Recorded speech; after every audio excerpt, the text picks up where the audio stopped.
Assalamualaikum warahmatullahi wabarakatuh.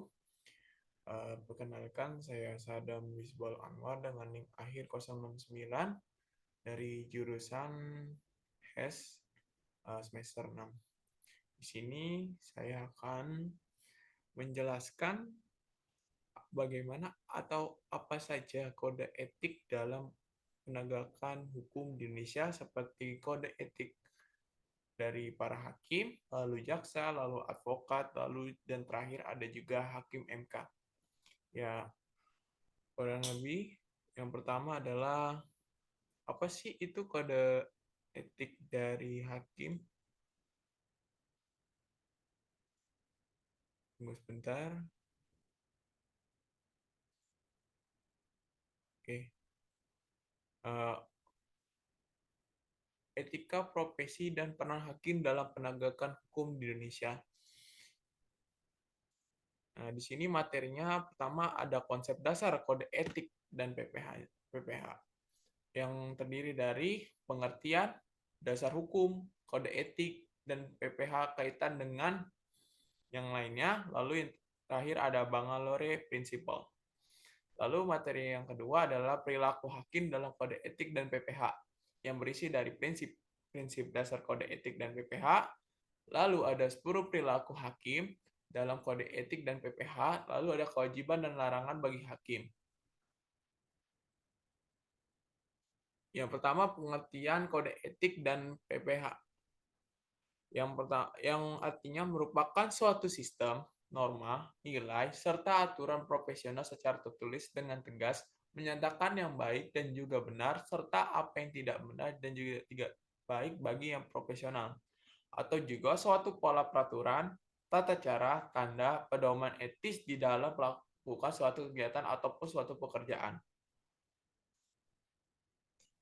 Lalu selanjutnya, panduan keutamaan moral bagi setiap hakim, baik di dalam maupun di luar kedinasan, sebagaimana diatur dalam surat keputusan bersama keputusan Mahkamah Agung dan Ketua Komisi Yudisial nomor 047 KMA SKB nomor 4 2009. Lalu ada yang kedua nomor 2 SKB Peraturan Komisi Yudisial PKY nomor 4 tahun 2009 tanggal 8 April 2009 tentang kode etik dan PPH yang tercantum dalam pasal 1 angka 1 surat keputusan bersama KMA atau keputusan Mahkamah Agung dan Ketua Komisi Yudisial nomor 047 KMA SKB 4 2009. Lalu yang selanjutnya ada UU nomor 18 tahun 2011 tentang perubahan atas UU nomor 22 tahun 2004 tentang Komisi Yudisial yang dalam isinya pasal 1 angka 1 kode etik atau pedoman perilaku hakim adalah panduan dalam rangka menjaga dan menegakkan kehormatan, keluhuran martabat, serta perilaku hakim dalam menjalankan tugas profesinya dan dalam hubungan kemasyarakatan dan di luar kedinasan. Lalu selanjutnya, apa sih dasar hukum kode etik ini? Yang pertama, yang tadi, keputusan bersama KMA dengan Komisi Yudisial nomor 047 KMA tahun 2009 dan nomor 2 Komisi Yudisial tahun 2009. Dan juga PPH Jungto putusan MA nomor 36 PHUM tahun 2011 tanggal 9 Februari 2012. Dan juga keputusan yang kedua adalah keputusan bersama KMA dengan KY nomor 02 PB KMA tahun 2012 dan 02 PB KY tahun 2012. Lalu selanjutnya Mangalore Principle of Judicial Conduct. Di sini menjelaskan bagaimana rapat kerja nasional Mahkamah Agung tahun 2022. Yang ini sebagai adalah kode etik hakim sedunia. Di sini dihasilkan dalam kooperasi internasional yang berada di Bangalore pada tahun 2001. Jadi kurang lebih rapat kerja Mahkamah Agung ini 1 tahun setelah adanya kode etik hakim sedunia ini telah diresmikan. Oke, selanjutnya adalah apa sih Bangalore Principle itu? Di sini prinsip-prinsip yang disusun oleh para hakim dari beberapa dunia sebagai standar kode etik hakim pada tahun 2002. Yang pertama adalah nilai 1, nilai kemandirian. Di sini kemandirian ini sendiri bisa dijelaskan sebagaimana prinsipnya kemandirian hukum itu adalah syarat utama bagi ditegakkannya aturan hukum dan jaminan dasar atas pengadilan yang adil. Nah, itu maksud dari prinsip nilai 1 kemandirian. Lalu nilai kedua, tidak memihak.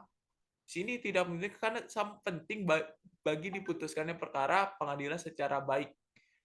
Jadi tidak adanya kepemihakan antara hakim dengan para penggugat atau tergugat ya.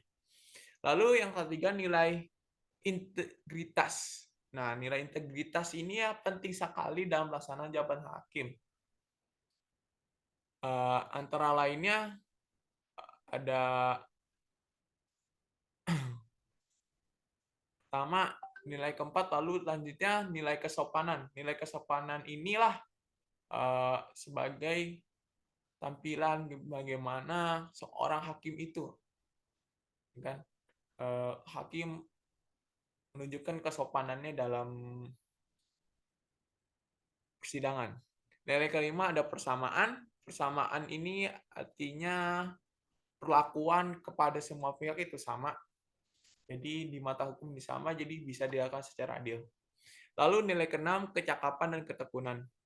Kecakapan dan ketekunan inilah persyaratan utama di dalam pelaksanaan jabatan kehakiman. Karena seorang hakim harus cakap hukum dan juga tekun dalam pembelajaran tentang hukum. Jadi sudah menguasai hukum itu sendiri. Lalu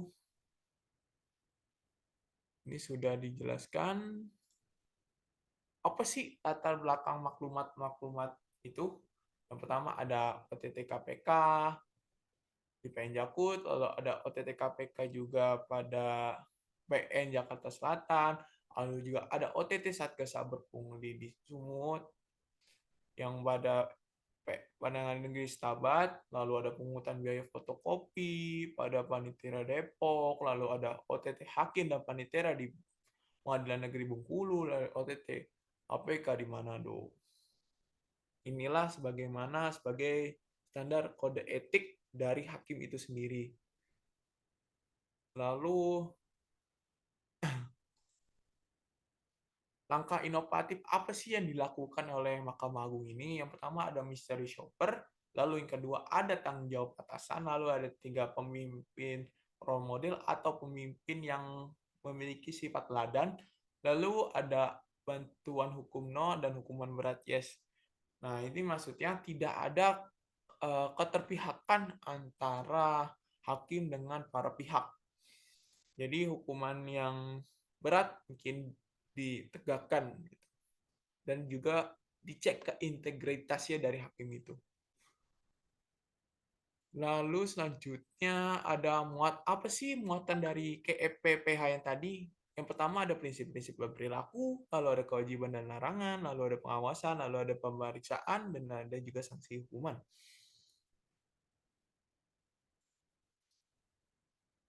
Apa sih banyak pelanggaran terhadap KEPPH ini? Karena sebagaimana kita di dalam persidangan ataupun apa, pasti ada saja oknum-oknum yang melanggar sebagai kode etik hakim ini. Beberapa kemungkinan juga ada. Yang pertama, tidak pernah membaca. Yang kedua, sudah membaca tapi kurang memahami. Lalu yang ketiga, sudah membaca dan memahami tetapi tidak mempedomaninya. Lalu yang keempat, dipedomani karena takut terhadap sanksi. Jadi kayak yakin tapi dia takut karena sanksi aja. Lalu yang terakhir, dipedomani karena mempunyai kebahagiaan terdiri sendiri gitu. Oke, lalu bisa nggak sih hakim bagi dengan KPH? Mungkin ada untuk bisa. Jadi kayak berusaha untuk mereka ciri-ciri bahagianya, melaksanakan PPH, berarti membuka kesempatan untuk bahagia. Nah, mungkin peraturan kayak PPH ini kan dasar hukum dari kode etik hakim itu sendiri. Jadi kita harus melakukannya. Oke, selanjutnya prinsip-prinsip dasar dari panduan kode etik ini dan PPH atau singkat KEPPH. Yang pertama, independensi hakim dan pengadilan, praduga tidak bersalah, lalu selanjutnya penghargaan terhadap profesi hakim dan pengadilan, lalu ada transparansi dan juga akuntabilitas, lalu adanya kehati-hatian dan kerahasiaan, lalu ada efektivitas dan efisiensi, lalu adanya perlakuan yang sama terhadap pihak dan juga ada kemitraan. Maksudnya independensi yang pertama adalah hakim eh, tidak adanya pihak yang lain ikut campur dalam keputusan hakim, praduga tidak bersalah. Jadi seorang hakim tidak bisa langsung memihak antara mana yang benar dan yang salah. Karena di sini konsepnya mengadili. Dan juga adanya transparansi. Hakim ini harus transparan dengan apa permasalahannya dan apa juga eh, jalur itunya lah. Lalu ada akuntabilitas juga, lalu ada kehati-hatian kerahasiaan. Jadi seorang hakim harus merahasiakan setiap perkara yang ingin diadili dan sudah diadili. Lalu efektivitas dan efisiensi. Efektivitas ini jadi seorang hakim harus memiliki persidangan yang efektif dan efisien. Jadi kalau bisa diselesaikan dengan cepat. Lalu memakai pelakuan yang sama, jadi antara penggugat dan tergugat itu memiliki perlakuan yang sama, tidak ada keterpihakan. Lalu juga ada kemitraan. Apa sih prinsip-prinsip dasar dari KEPPH tadi? Yang pertama berperilaku adil, lalu jujur, lalu berperilaku arif dan bijaksana, lalu ada mandiri, lalu berintegritas tinggi, bertanggung jawab, menjunjung tinggi harga diri, berdisiplin tinggi, berperilaku rendah hati, dan bersikap profesional. Kewajiban dan larangan. Kewajiban dan larangan ini bagi hakim dijabarkan dalam 10 prinsip kode etik dan PPH. Prinsip-prinsip dasarnya KEPH yang tadi satu pertama berperilaku adil. Nah, di sini ada larangan bagi hakim dalam penerapan berperilaku adil.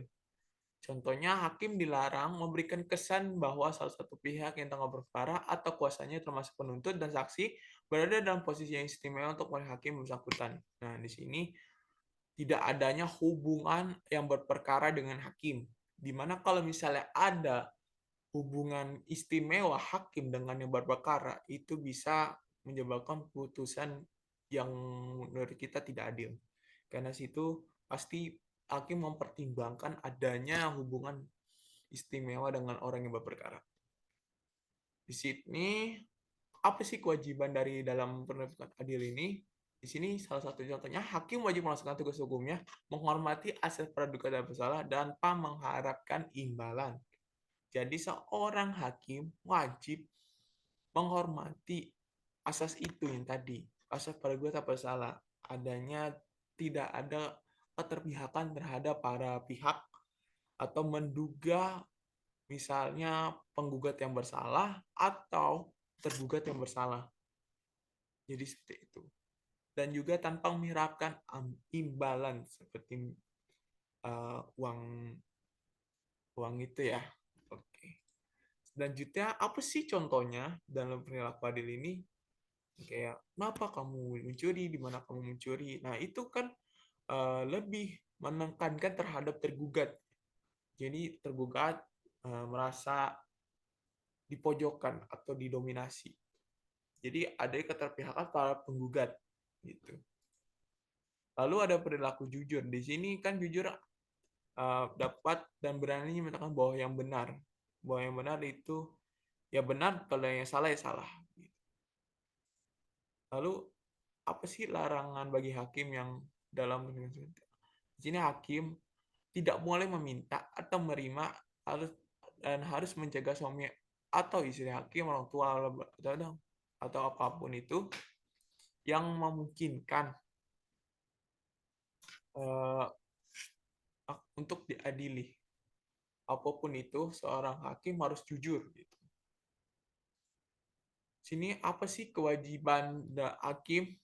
Di sini kan bisa jelas ya. Kalau hakim di sini kewajibannya harus jujur, kan, menghindari perbuatan yang tercela. Lalu yang ketiga prinsip dasarnya berperilaku arif dan bijaksana. Di sini arif dan bijaksana kan berarti bertindak sesuai dengan norma-norma norma-norma yang ada di Indonesia ini, baik norma hukum, agama, kebiasaan, asusila, dan lain-lain. Apa sih larangan yang tadi dan dari kebijaksana? Di sini akan dilarang mengadili perkara di mana anggota eh, keluarga hakim yang bersangkutan nih tadi bisa dijelaskan kan tidak adanya hubungan istimewa antara hakim dengan antara pihak yang berperkara. Gitu. Oke, lalu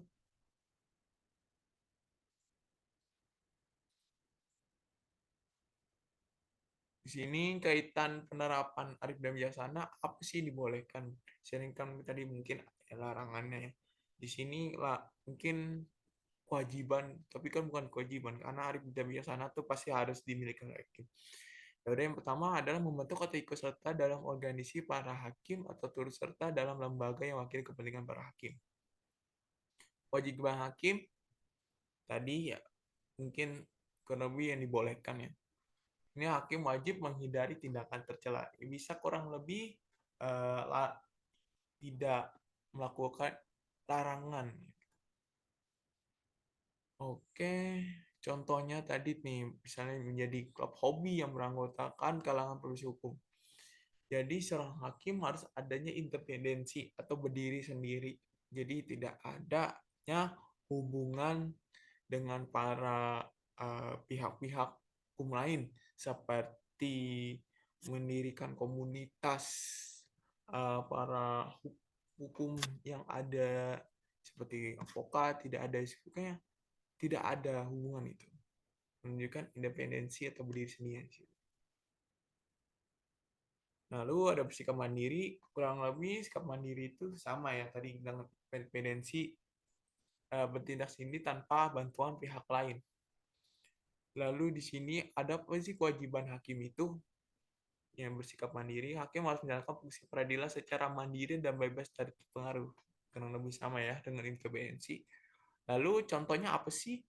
Hakim membicarakan konsep putusan dengan pihak-pihak tertentu.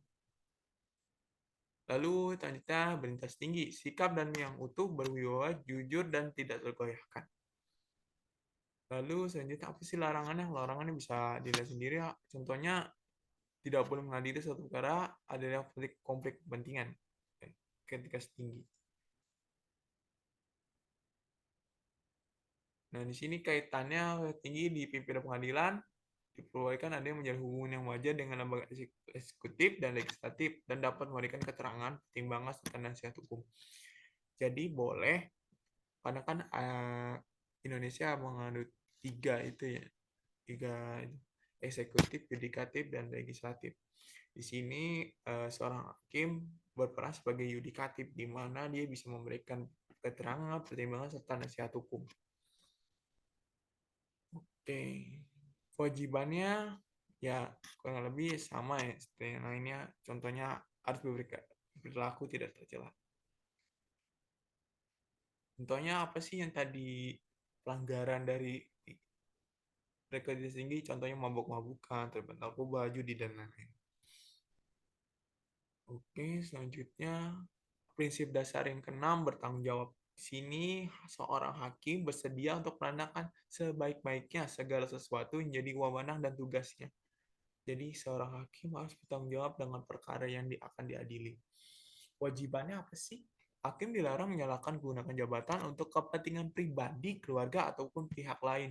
Jadi sebagaimana tadi sudah dijelaskan, tidak ada keterpihakan oleh seorang hakim ini. Contohnya apa sih pelanggaran penerapan dari balik tanggung jawab? Contohnya menggunakan jabatannya untuk memasukkan anggota keluarga menjadi hakim. Karena kita itu kan, walaupun kita seorang hakim, tidak boleh adanya hubungan istimewa atau menyelewengkan wewenangnya sebagai hakim. Lalu selanjutnya nilai prinsip yang setuju menjunjung tinggi harga diri. Harga diri bermakna bahwa pada diri manusia melekat martabat dan kehormatan yang harus dipertahankan dijunjungi oleh setiap orang. Prinsip ini khususnya seorang hakim akan mendorong dan membentuk pribadi yang kuat dan tangguh sehingga membentuk pribadi yang senantiasa menjaga kehormatan martabat sebagai aparatur peradilan. Larangannya apa aja sih? Yang contoh yang pertama, hakim dilarang terlibat dalam transaksi keuangan dan transaksi usaha yang berpotensi memainkan posisi sebagai hakim. Jadi maksudnya di sini hakim tidak boleh adanya melakukan kegiatan usaha lain di luar dari kerjaannya sebagai seorang hakim, seperti dia membuka toko, itu tidak boleh. Tapi diperkecualikan setahu saya bahwa anggota keluarga hakim seperti anak, istri itu boleh melakukannya. Karena di sini sebagaimana maksudnya hakim harus independen, tidak boleh adanya usaha lain, yaitu dia fokus dengan perkara-perkara yang dia harus adili. Gitu. Oke, selanjutnya adalah bagaimana penerapan perilaku menjunjung tinggi harga diri ini. Di sini, mantan hakim dianjurkan dan sependapat tidak menjalankan pekerjaan sebagai avokat yang berpraktik di pengadilan. Jadi, walaupun sudah menjadi mantan hakim, dia tidak boleh menjalankan pekerjaan sebagai avokat. Ya, misalnya Hotman Paris kan dia awalnya sudah avokat, ya kan? Berarti dia boleh menjadi hakim. Kalau dia ingin meneruskan pendidikan menjadi hakim. Tetapi kalau sedangkan hakim, walaupun sudah pensiun menjadi hakim, dia tidak boleh menjadi avokat. Itu karena sejak itu kan dia memiliki hubungan spesial dengan adanya dengan para pihak. Mana sebagaimana advokat kan keterpihakan, misalnya dia menjadi advokat penggugat atau tergugat. Oke. Lalu selanjutnya kewajiban hakim harus menjaga kewibawaan dan martabatnya, ya kan? Oke. Contohnya pelanggaran apa sih yang dalam penerapan harga diri ini? Misalnya tidur selama itu. Terus membaca surat kabar, mengenal telepon dan persidangan. Jadi di sini seorang hakim harus mengarahkan dalam persidangan. Tidak boleh tidur, tidak seperti lembaga lainnya. Oke. Selanjutnya adalah berdisiplin tinggi pada saat norma-norma atau kaidah-kaidah yang diyakini sebagai panggilan luhur untuk mengaman amanah serta kepercayaan masyarakat mencari keadilan. Lalu contohnya apa aja sih tidak berusaha tidak sesuai dengan jadwal yang telah ditentukan, contohnya itu. Lalu saya lihat sendiri banyak ya guys. Lalu selanjutnya berperilaku rendah hati. Yang pertama, sadaran akan keterbatasan dan kemampuan diri, jauh dari kesempurnaan dan tidak dari setiap bentuk keangkuhan. Jadi seorang hakim harus berpikir rendah hati, bukan rendah diri ya. Rendah hati itu maksudnya tahu batas kemampuan dirinya sendiri. Contohnya apa aja sih? Menolak mengadili perkara tertentu, misalnya tindak pidana ringan, perkara yang tidak basah, dan perkara yang mengandung risiko keamanan. Itu pelanggarannya. Misalnya seorang hakim walau harus menerima semua perkara gitu, walaupun perkara ringan tentunya. Lalu selanjutnya terakhir bersikap profesional. Profesional ini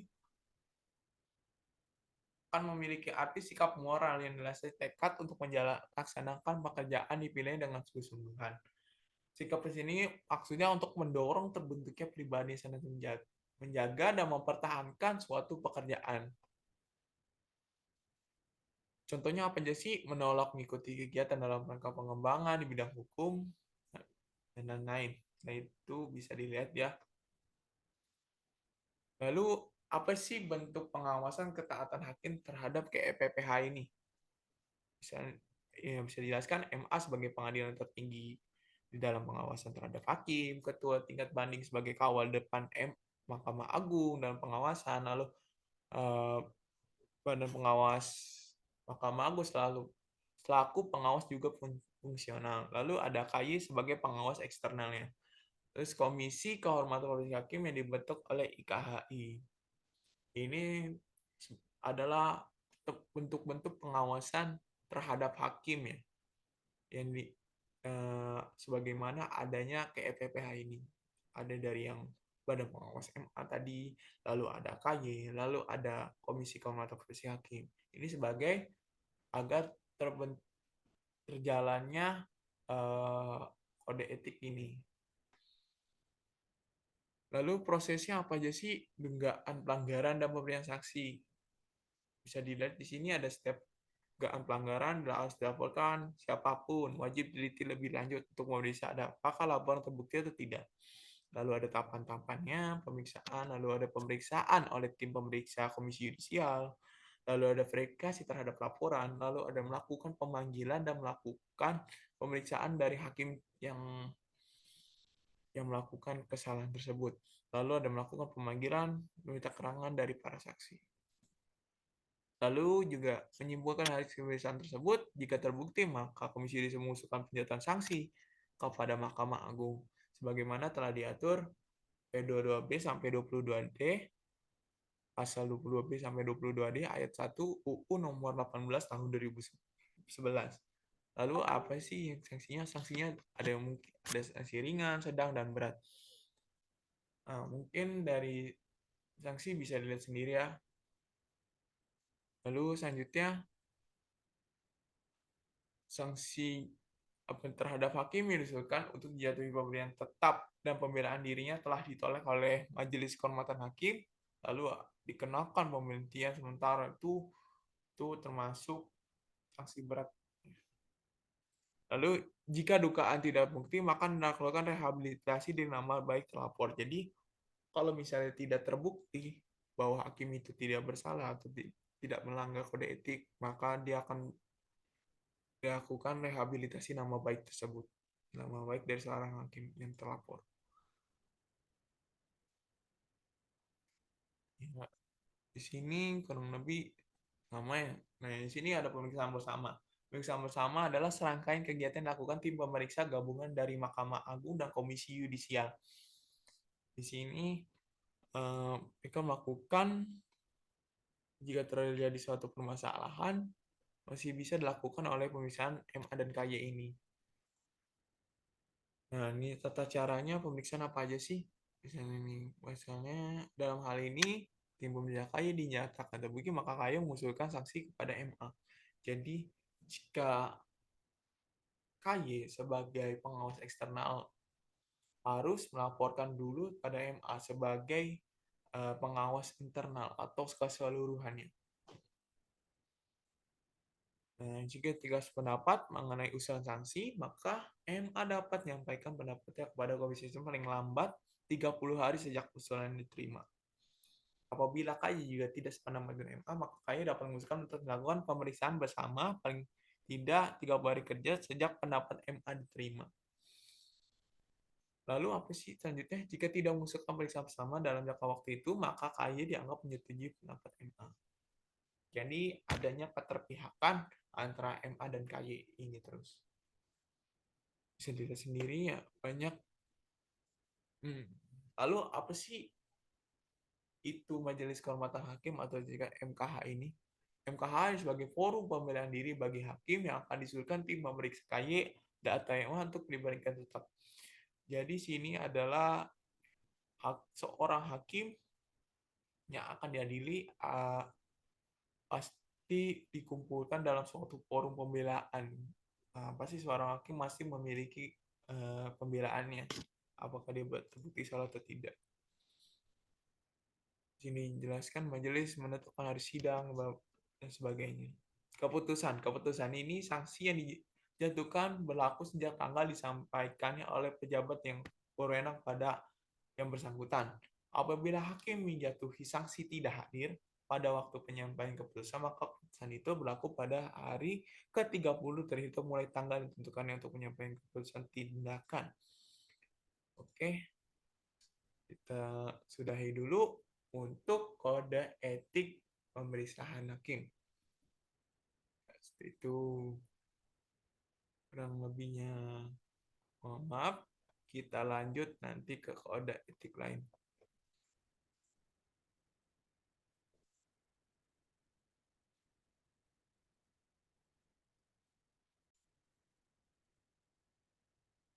Ya, baik, kita lanjutkan bagaimana kode etik dari jaksa selanjutnya ya guys.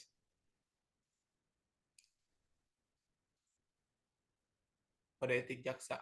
Kode etik jaksa memiliki apa sih dasar hukum dari kode etik jaksa itu sendiri?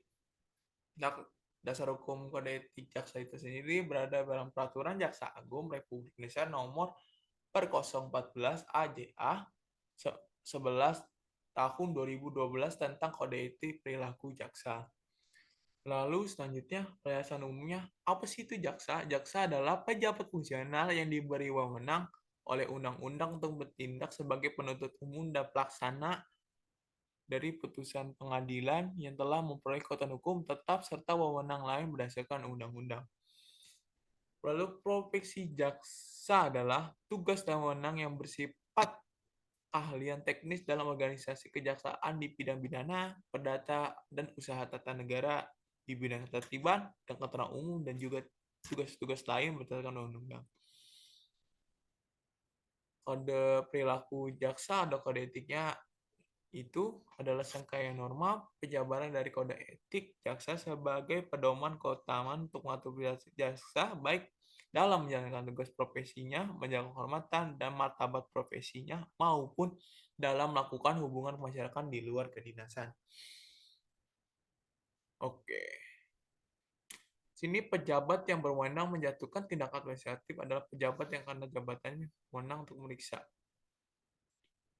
Majelis Kode Perilaku yang selanjutnya disingkat dengan MKP adalah wadah yang dibentuk di lingkungan kejaksaan oleh pejabat yang berwenang untuk melakukan pemeriksaan terhadap dugaan pelanggaran kode perilaku dari jaksa.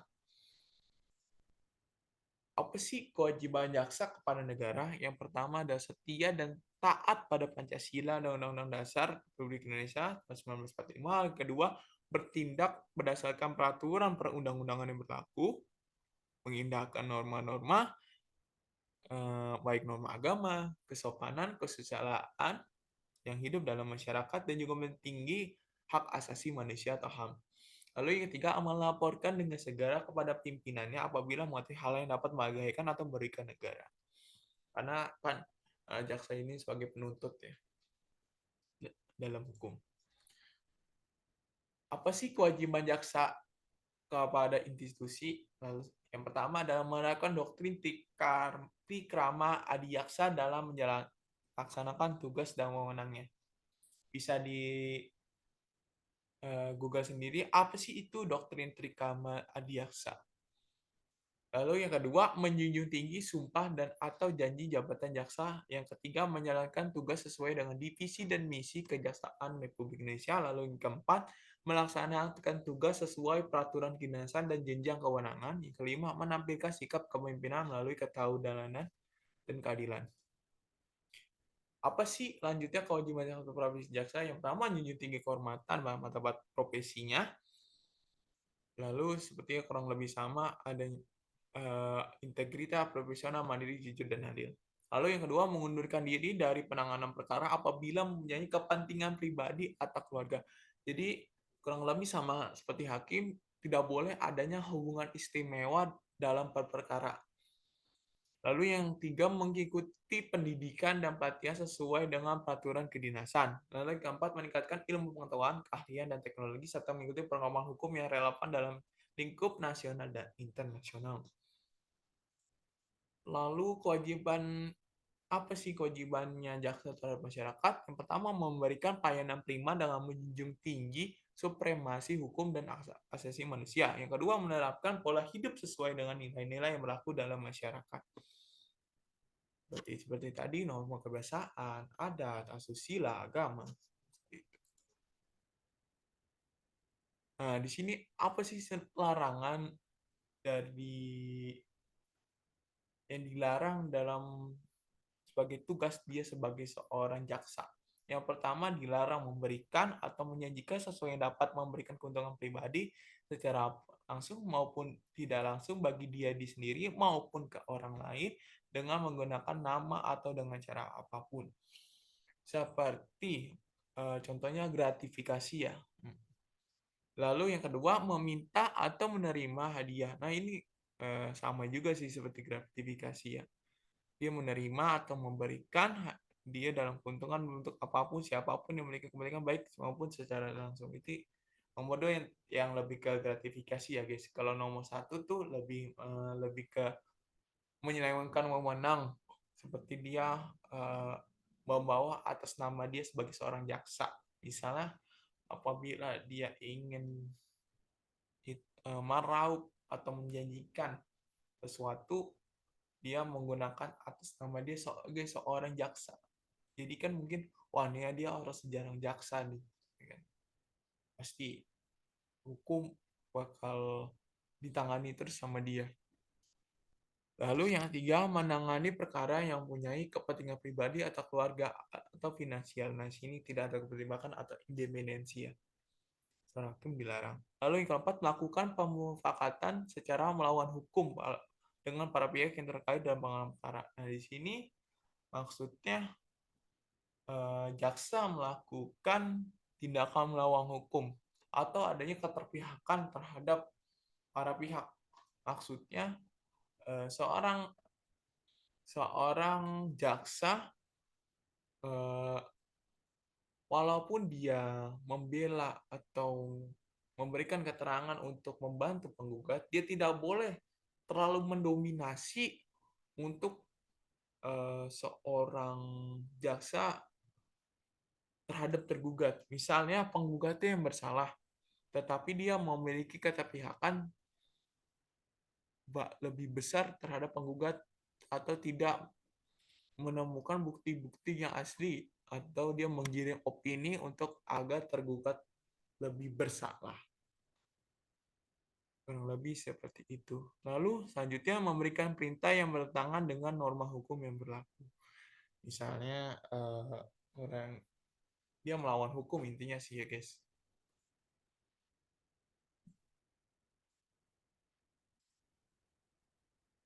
Lalu ada selanjutnya merekayasa fakta-fakta hukum dalam penanganan perkara.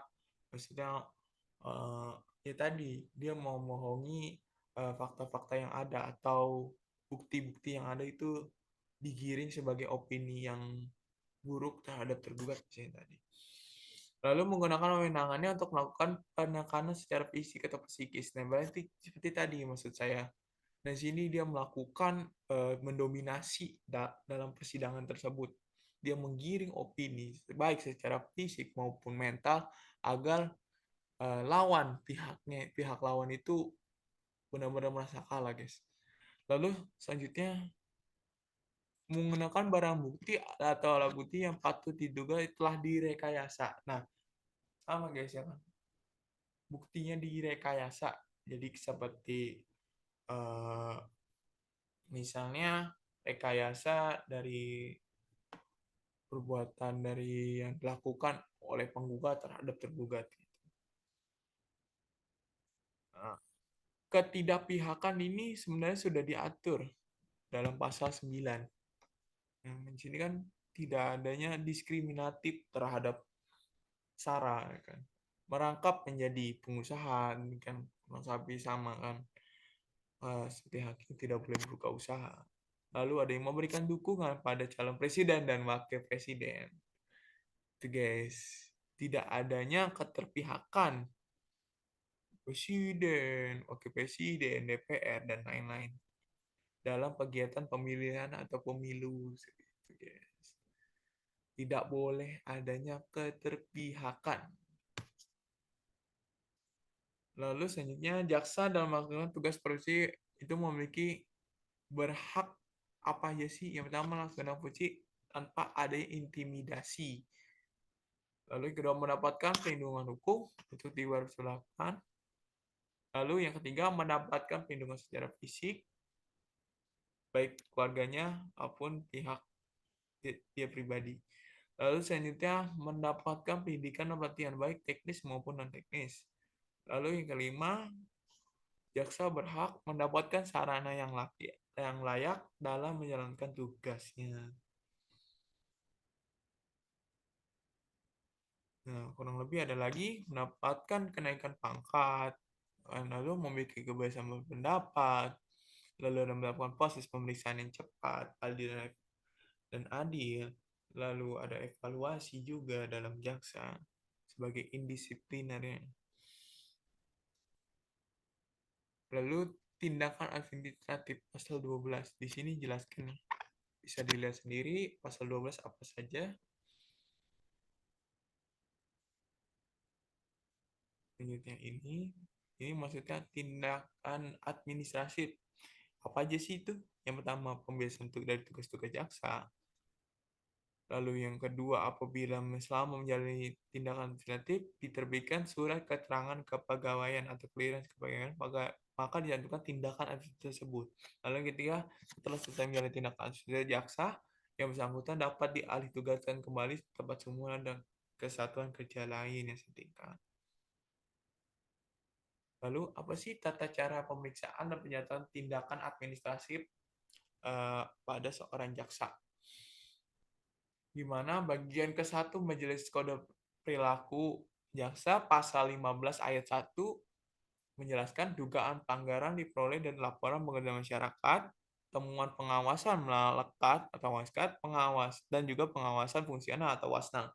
Yang kedua, ayat kedua, pemeriksaan terhadap dugaan pelanggaran ditindaklanjuti melalui proses klarifikasi dan pemeriksaan dilaksanakan berdasarkan Peraturan Jaksa Agung tentang penyelenggaraan pengawasan terhadap Kejaksaan Republik Indonesia. Lalu yang ketiga, apabila berdasarkan hasil pemeriksaan sebagaimana yang dimaksud dari ayat kedua tadi sebelumnya dinyatakan sebagai pelanggaran kode etik, maka hasilnya pemeriksaan dilakukan atau diteruskan. Di sini pejabat apa sih yang pernah membentuk Majelis Kode Perilaku yang pertama Jaksa Agung, yang kedua para Jaksa Agung, yang ketiga Jaksa Agung Muda Pengawasan. Nah, kurang lebih ada tiga. Jadi ada Jaksa Agung, para Jaksa Agung Muda, yang ketiga Jaksa Agung Muda Pengawasan. Oke. Majelis Kode Perilaku terdiri dari apa aja sih? Yang pertama ketua, ya kan? Pasti ketua butuh. Yang kedua sekretaris, merangkap anggota. Jadi eh, lalu ada juga dan terakhir ada pasti anggota. Apa aja sih tata cara pemeriksaannya? Di sini dijelaskan dalam pasal 20 ayat 1, Majelis Kode Perilaku melakukan pemanggilan kepada jaksa dan jaksa yang akan melakukan pemeriksaan beserta pihak lain terkait untuk melakukan pemeriksaan. Yang kedua, pemanggilan terhadap jaksa yang melakukan pelanggaran dan pihak-pihak lain. Dan juga yang ketiga dalam hal ini jaksa atau saksi yang akan diperiksa terkait tidak memenuhi panggilan yang disampaikan majelis hakim melainkan panggilan kedua. Lalu yang ayat keempat, apabila jaksa atau saksi yang bersangkutan tidak memenuhi panggilan yang kedua kali tanpa alasan, sidang politik akan dilaksanakan tanpa hadirnya jaksa. Lalu ayat kelima, sidang pemeriksaan dilaksanakan di kantor satuan kerja di mana Majelis Kode Perilaku bertugas pemeriksaan dilakukan secara tertutup.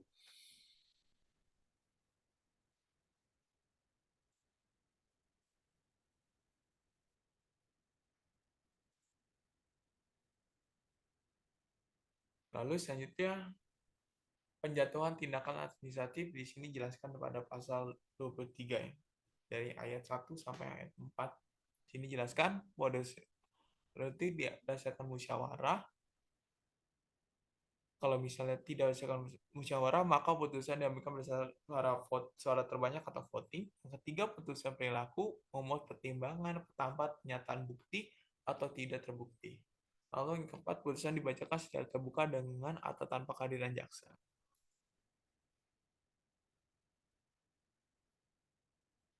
Di sini juga pasal 24 nih. Kalau di sini menjelaskan apabila seorang jaksa terbukti melakukan pelanggaran.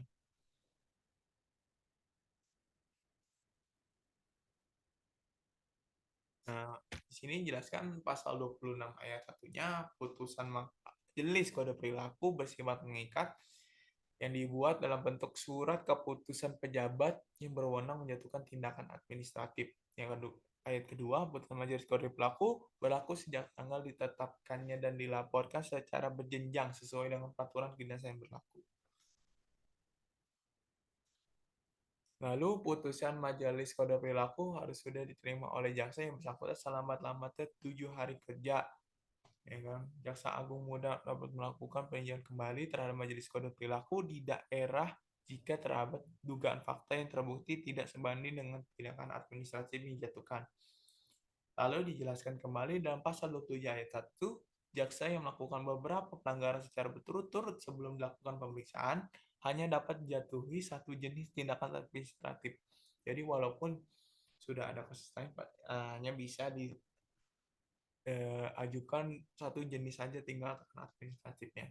Lalu ayat keduanya, ayat jaksa yang pernah sifatnya sama jatuh tindakan administratif yang lebih berat dari yang pernah dijatuhkan kepadanya. Jadi, sanksi yang diberikan apabila sudah melakukan lebih dari satu kali, maka akan dijatuhkan kepada sanksi yang lebih berat. Kurang lebih seperti itu dari kode etik seorang jaksa. Baik, nanti selanjutnya akan dilanjutkan oleh kode etik para advokat. Baik, selanjutnya kita lanjut ke kode etik para advokat.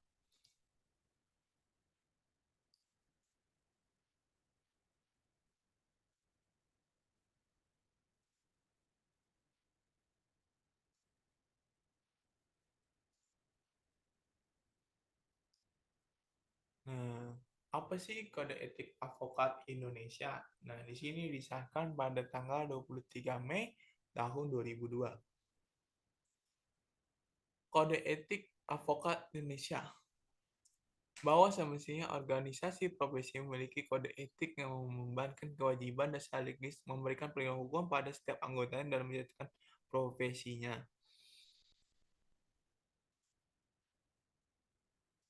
Sini advokat sebagai profesi terhormat atau officium nobile yang dalam menjalankan profesinya berada di bawah perlindungan hukum, undang-undang, dan kode etik.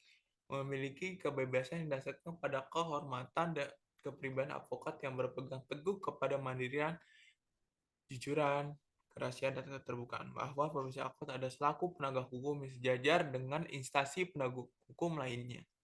Oleh karena itu, sesama lainnya harus saling menghargai antara teman sejawat dan juga para penegak hukum lainnya. Oleh karena itu juga setiap advokat harus menjaga citra dan martabat kehormatan profesi serta setia menjunjung eh, tinggi kode etik dan profesi yang pelaksanaannya diawasi oleh Dewan Kehormatan sebagai suatu lembaga yang eksistensinya telah dan harus diakui setiap advokat tanpa melihat dari organisasi profesi yang mana yang berasal dari menjadi anggota.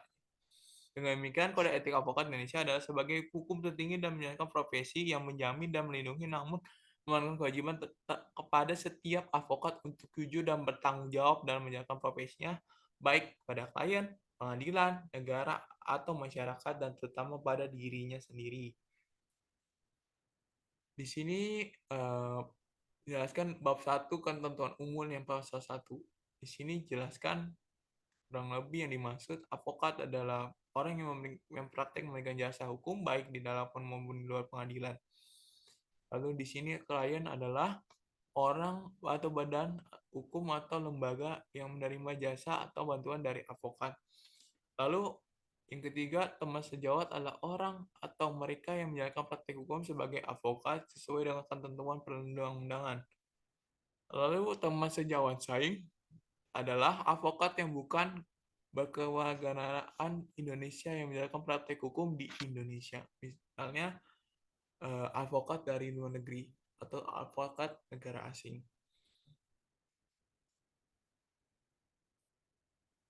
Lalu ada Dewan Kehormatan. Dewan Kehormatan adalah lembaga atau badan yang dibentuk oleh organisasi profesi advokat yang berfungsi sebagai fungsi dan kewenangan mengawasi pelaksanaan kode etik advokat sebagaimana semestinya.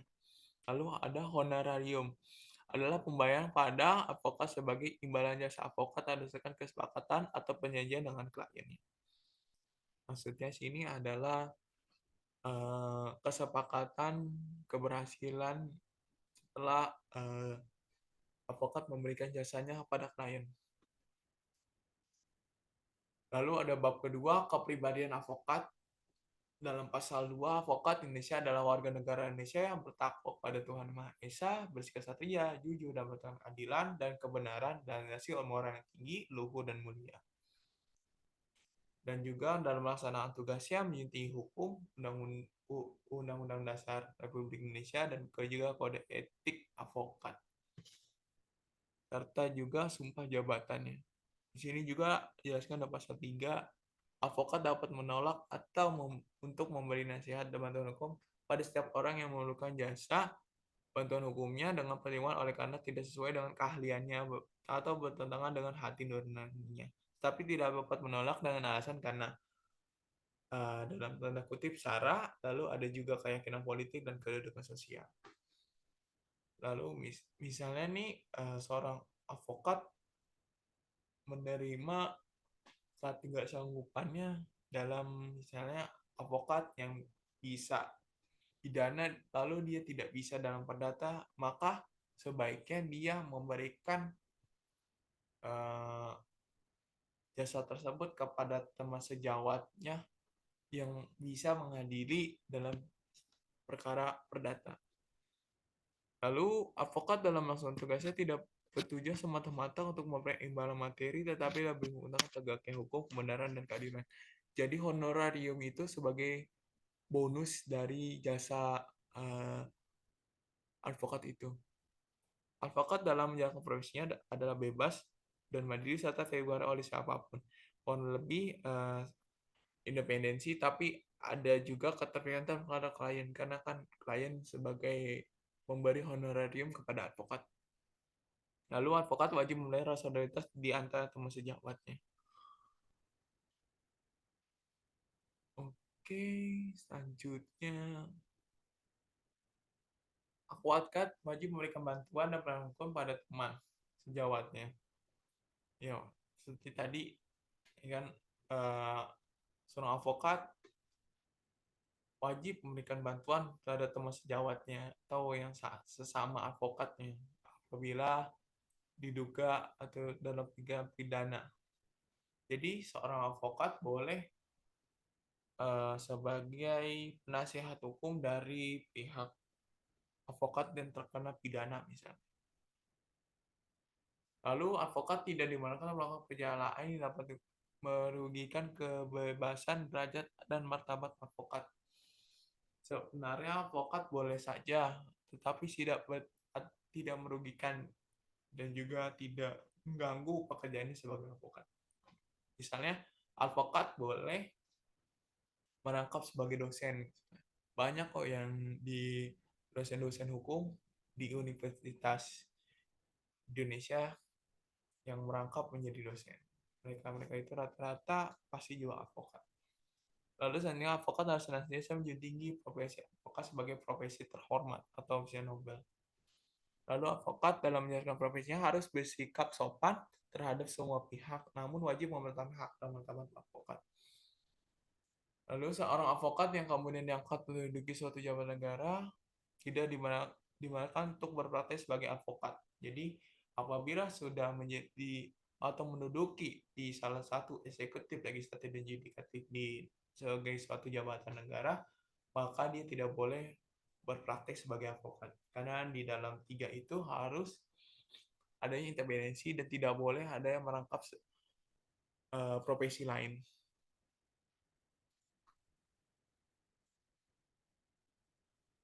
Lalu ada bab 3 hubungan dengan klien. Hubungan dalam klien ini dijelaskan dalam pasal 4 bab 3, advokat dalam perkara harus melakukan penyelesaian dengan jalan damai. Advokat tidak dibenarkan memberikan keterangan yang dapat menyesatkan klien. Lalu advokat tidak dibenarkan untuk menjamin pada klien bahwa perkara ditanganinya akan menang. Lalu selanjutnya dalam menentukan besar honorarium, advokat wajib memberikan kemampuan klien. Lalu advokat tidak dibenarkan membenahi klien dengan biaya yang tidak perlu. Lalu advokat dalam mengurus perkara cuma-cuma harus memberikan perhatian yang sama seperti perkara untuk mana dia menerima uang jasanya atau honorarium. Jadi walaupun cuma-cuma, seorang advokat harus mengurus perkara tersebut dengan sebaik-baiknya.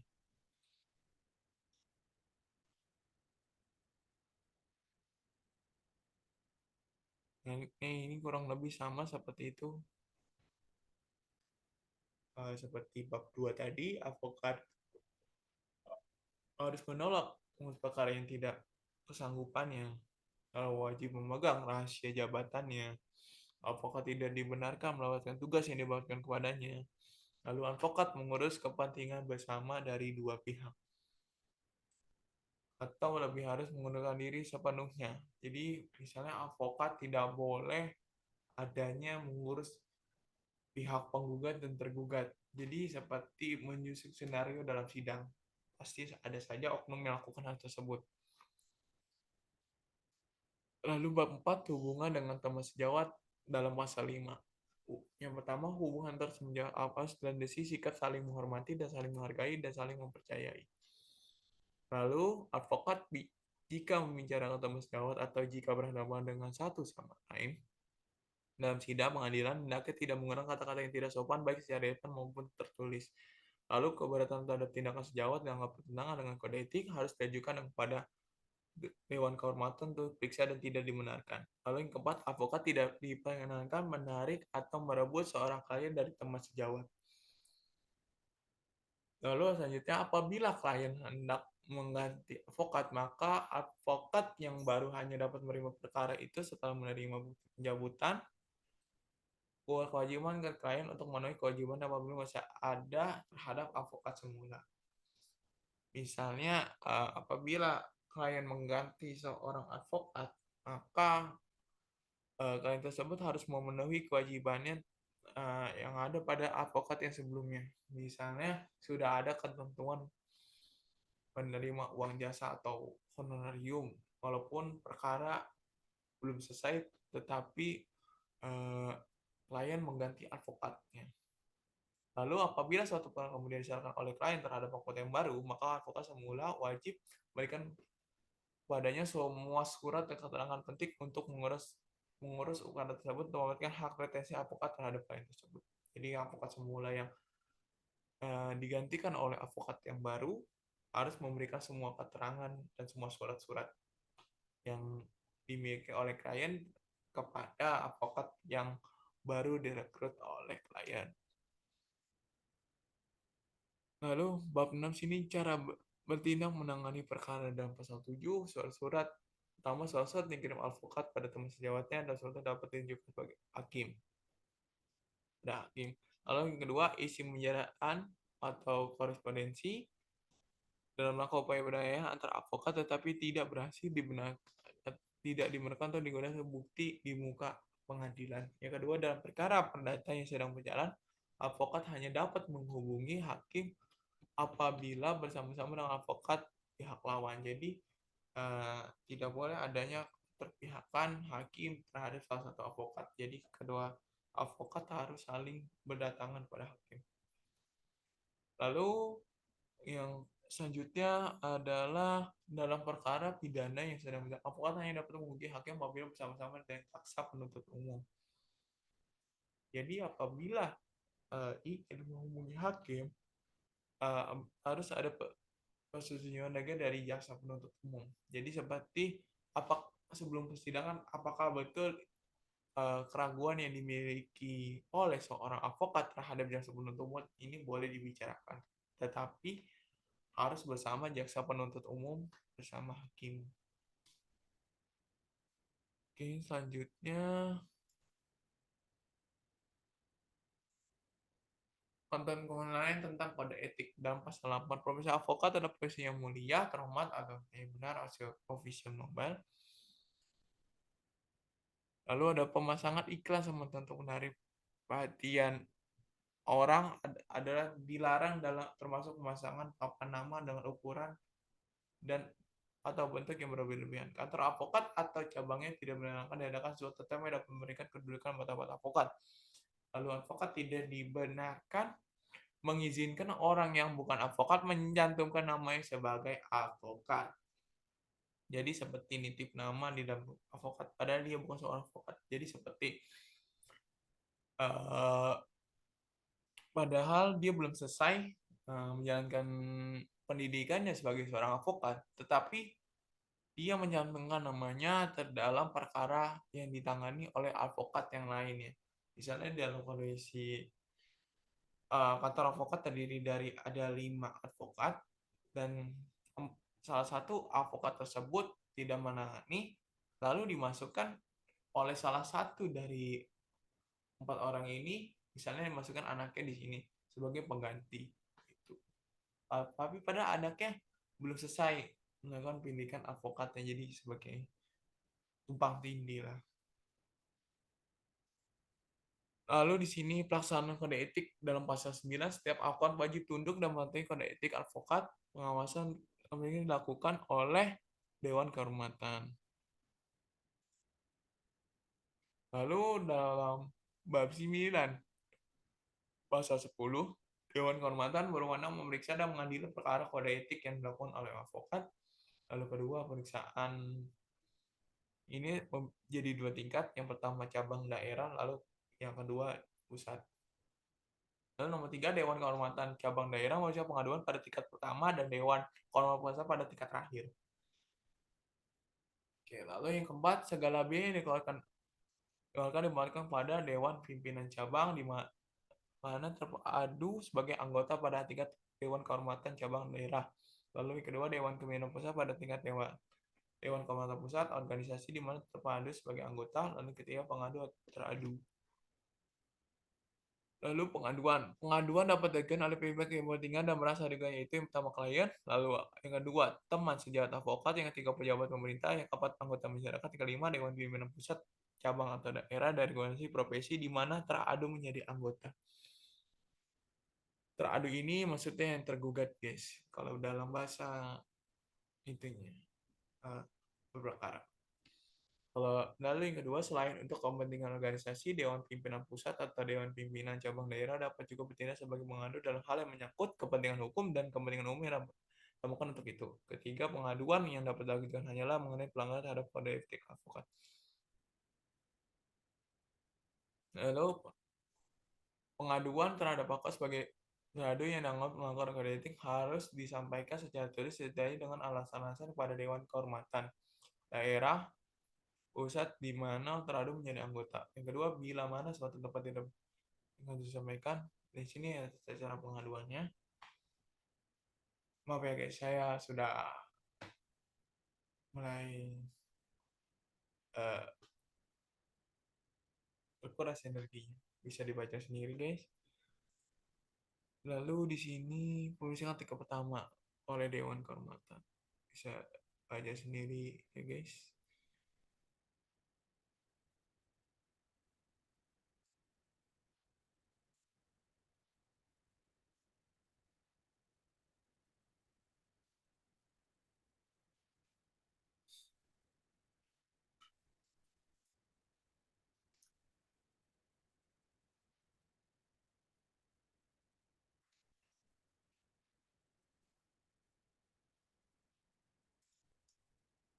Lalu bagian kelima, sidang Dewan Kehormatan Cabang atau Daerah berada pada pasal 14. Persidangan ini terdiri dari sekurang-kurangnya dari 3 anggota.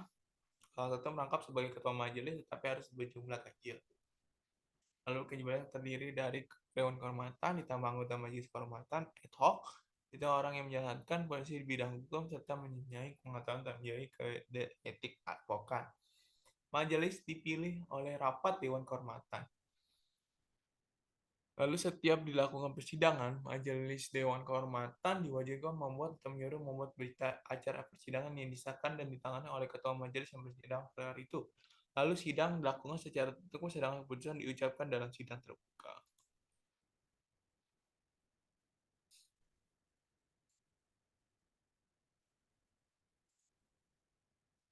Terus cara pengambilan keputusan. Di sini jelaskan dalam pasal 15.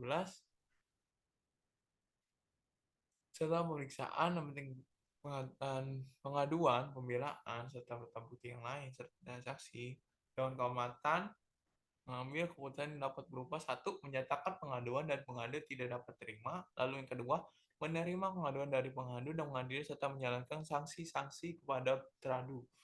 Lalu yang ketiga, menolak pengaduan dari pengadu.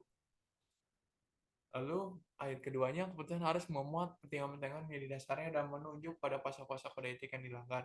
Yang ketiga, Majelis Dewan Kehormatan mengambil keputusan dengan Suara terbanyak mengucapkan dalam sidang terbuka tanpa dihadiri oleh PPK bersangkutan. Lalu yang keempat, anggota majelis yang kalah dalam pengambilan suara berhak membuat catatan keberatan dan dilampirkan dalam berkas perkara. Yang kelima, keputusan ditangani oleh ketua dan semua anggota majelis. Sanksi-sanksi apa saja sih yang yang yang akan didapatkan oleh teradu? Hukuman yang pertama adalah peringatan biasa, yang kedua ada peringatan keras, lalu yang ketiga pemerintah sementara untuk waktu tertentu, yang keempat pemecatan dari keanggotaan organisasi profesi.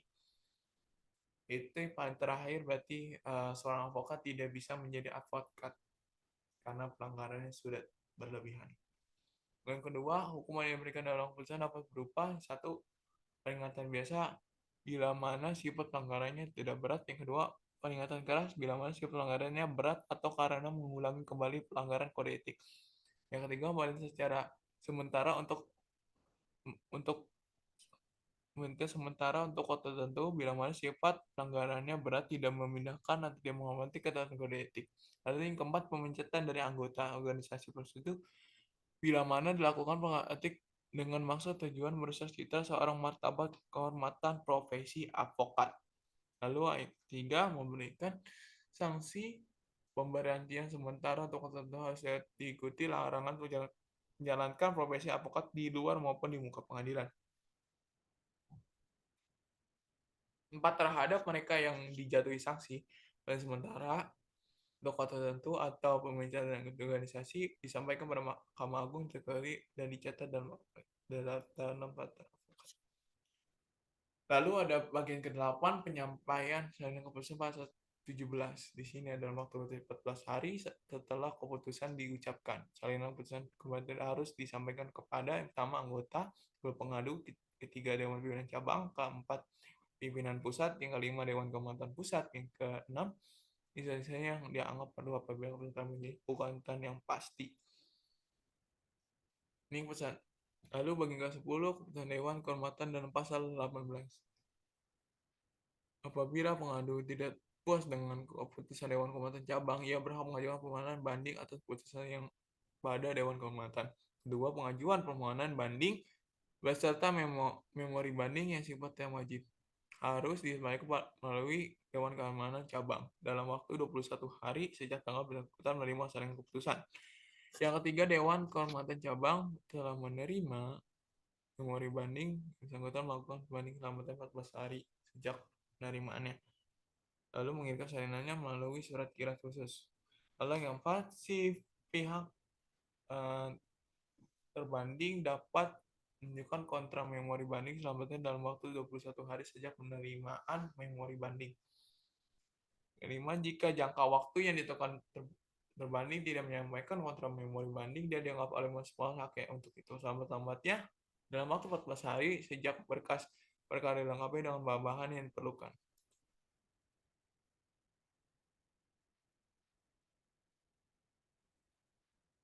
Ya, kurang lebih seperti itu untuk kode etik seorang advokat.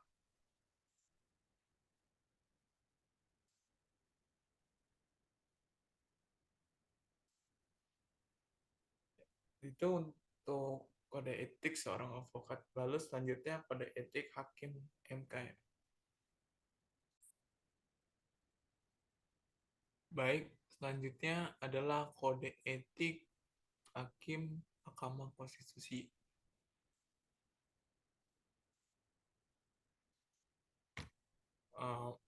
Kode etik dari hakim Mahkamah Konstitusi ini diatur dalam Peraturan Mahkamah Konstitusi Republik Indonesia Nomor 2 PMK tahun 2003 tentang kode etik dan pedoman tingkah laku hakim konstitusi.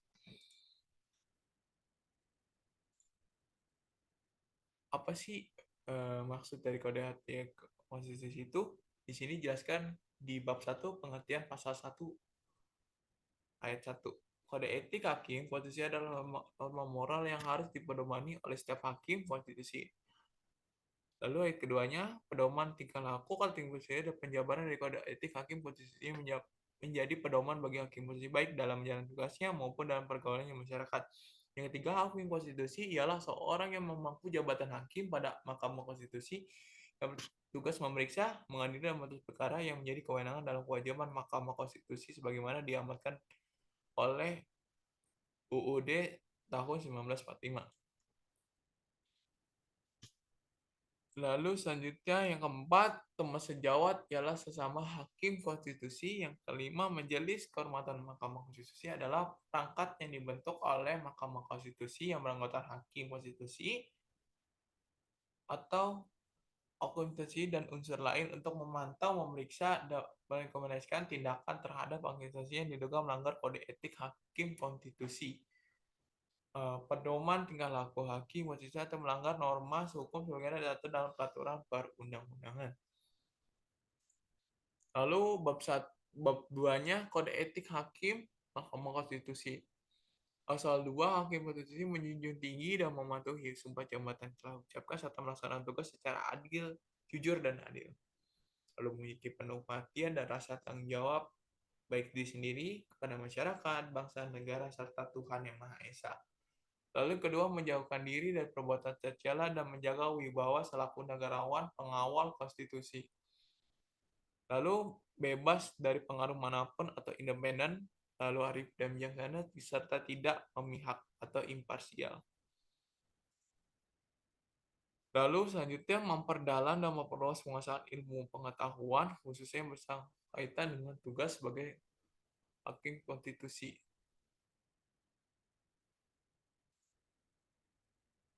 Untuk digunakan dalam proses penyelesaian perkara dengan setepat-tepatnya dan seadil-adil.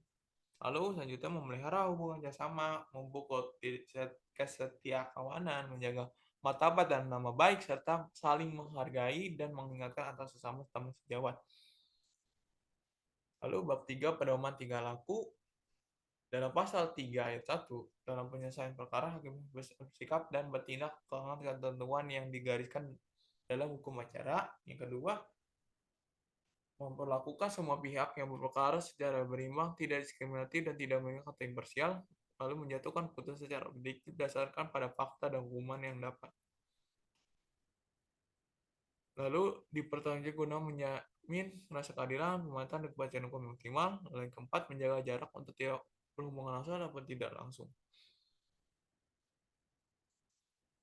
Lalu yang kelima, tidak menerima sesuatu pemberian atau janji pihak yang berperkara baik langsung maupun tidak langsung. Lalu yang keenam, tidak mengeluarkan pendapat atau pernyataan di luar persidangan atau sesuatu perkara yang sedang tangannya mendahului putusan. Lalu mengenai teman sejawat, hakim konstitusi harus memiliki hubungan dengan kerjasama, saling bantu dalam meningkatkan profesionalisme, lalu saling mengingatkan dan memfungsi kawanan. Lalu selanjutnya tidak sesekali mencarikan teman sejawat.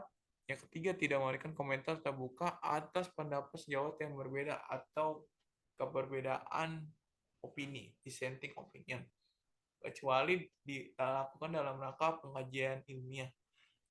Lalu ayat ketiganya, terhadap masyarakat, hakim konstitusi berlaku sederhana, rendah hati, serta menghormati orang lain. Lalu berupaya menjadi contoh teladan dalam kepatuhan pada hukum. Lalu terhadap keluarga, hakim konstitusi berupaya menjaga keluarga dari perbuatan tercela menurut hukum dan sedang berupaya menjaga keamanan dan keutuhan keluarga. Lalu bab 4, Majelis Kehormatan Mahkamah Konstitusi. Di sini diatur dalam pasal 4 ayat 1, susunan dan kedudukan Majelis Kehormatan bersifat ad hoc, terdiri dari 3 orang hakim konstitusi yang dibentuk oleh Mahkamah Konstitusi. Dalam hal konstitusi ini yang didalilkan melakukan pelanggaran.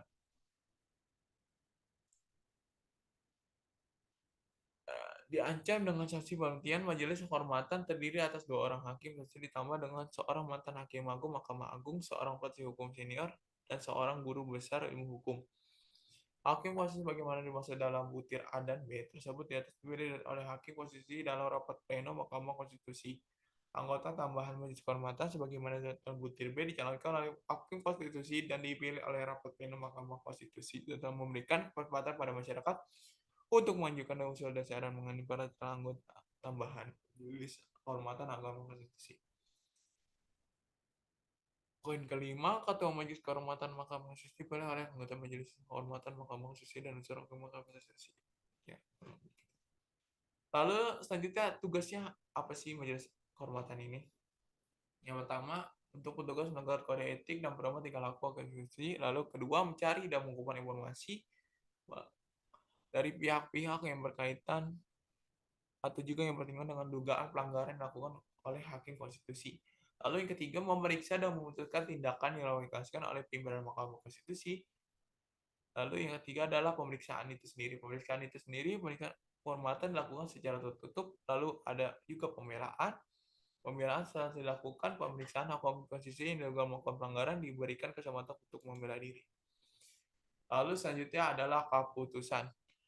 Isi dari putusan itu yang pertama adalah sebelum putusan diambil, setiap anggota majelis wajib memberi pendapatnya. Yang kedua, putusan sejauh mungkin diambil melalui musyawarah atau pencapaian mufakat. Yang ketiga, apabila mufakat tidak capai, maka putusan diambil dengan suara terbanyak melalui undang suara lalu atau voting. Apa sih putusannya yang berisi? Pertama, pernyataan bahwa hakim yang diduga melakukan pelanggaran terbukti bersalah atau tidak bersalah. Yang kedua, rekomendasi harga hakim dilakukan pelanggaran yang diduga melakukan pelanggaran. Itu yang pertama, dijatuhi hukuman berupa teguran, kemudian sementara, atau tetap dalam hal yang jika terbukti bersalah. Atau juga direhabilitasi dalam hal tidak terbukti tidak bersalah. Ya, seperti itu kurang lebihnya. Sini kita sudah menjelaskan yang pertama tadi kode etik hakim, yang kedua kode etik dari jaksa, yang ketiga kode etik advokat, yang terakhir kode etik hakim Mahkamah Konstitusi. Ya, kurang lebihnya mohon maaf. Allahu taufiq dari. Wassalamualaikum warahmatullahi wabarakatuh. Saya Sadam dari mahasiswa HES semester 6 mencoba pamit. Yo.